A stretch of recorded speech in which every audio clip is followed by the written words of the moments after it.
guys, welcome to my videos. So guys, today in this video, I'm going to describe something really important. So make sure you watch this video till the end.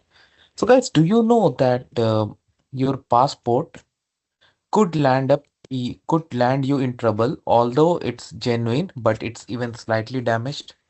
Well, it sounds unfamiliar and unfortunate, but recently it happened with a woman from Canada. She's from Georgetown, Ontario, and she was going to Costa Rica along with her partner.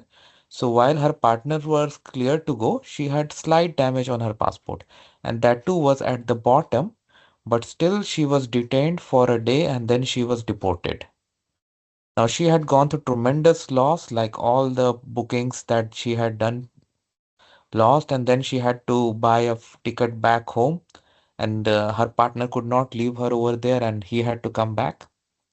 So that is why when you go to any country or any time, make sure you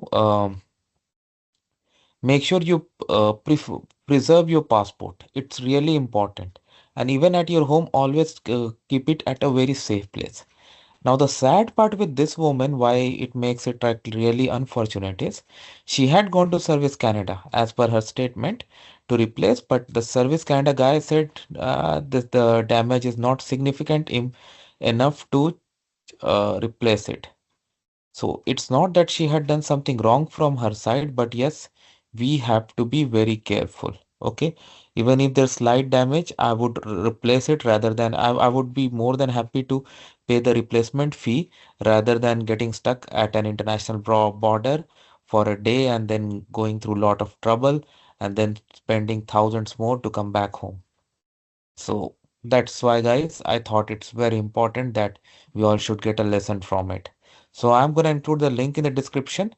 Make sure you read it full and then check your passport today and all other documents. Even if you're carrying any booklet like OCI, make sure it's not damaged. Thanks for watching. Please subscribe to the channel. Thank you.